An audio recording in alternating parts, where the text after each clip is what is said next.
वासनाएं अनंत हैं और जब तक हम इन वासनाओं से जुड़े रहेंगे तब तक हम ईश्वर के पास तक नहीं पहुंच सकते। तब तक हमारे अंदर जो है काम का, वासनाओं का, लोभ का भय लगा रहेगा। हम उन्हीं को प्राप्त करने के पीछे भागते रहेंगे। दो सन्यासी थे, एक वृद्ध था, एक युवा था।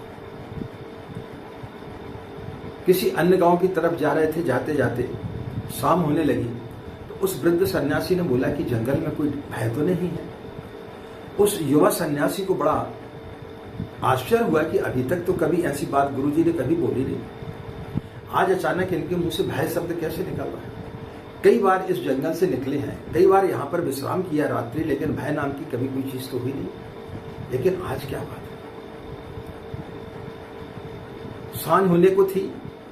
एक कुएं के पास जाकर के वो बैठे और उस सन्यासी ने युवा सन्यासी से बोला कि थैली रखो, संभाल के रखना, मैं जब तक मुंह हाथ धो लेता हूं। उस युवा सन्यासी को कुछ संदेह हुआ कि इस पोटली में क्या है। उसने जैसे हाथ डाल के देखा तो उसमें एक सोने की ईंट थी।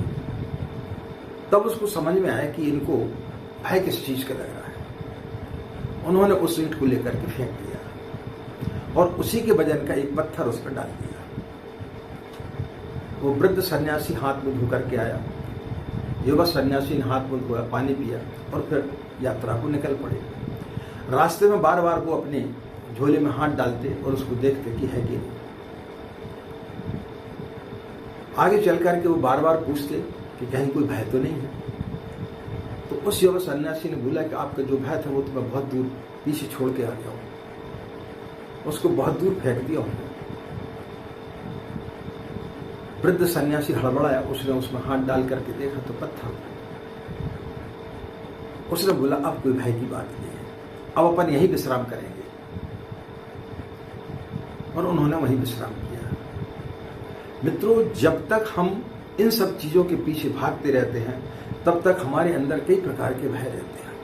तब तक हम ईश्वर के पास पहुंच ही नहीं पाते हैं।